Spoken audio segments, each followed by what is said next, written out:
Starting with the name of Allah, who is the most merciful and the most beneficial. Respected sir and my dear brothers, Assalamu alaikum. As we know, tomorrow is 14 August, the Independence Day of our country, the Independence Day of our nation, the Independence Day of our beloved Pakistan.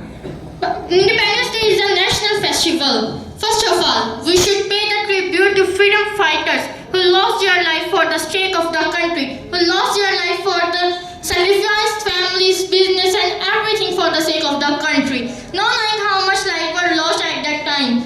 In this time, everybody participated in this war's freedom for to get a separate homeland. From elders to youngers, everybody participated in it.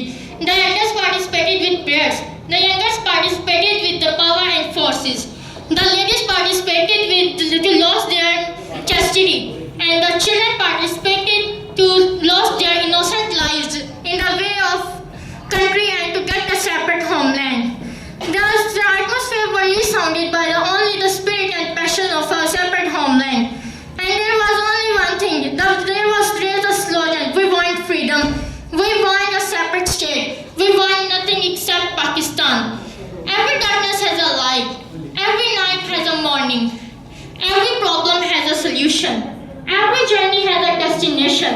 And every moment has its morals.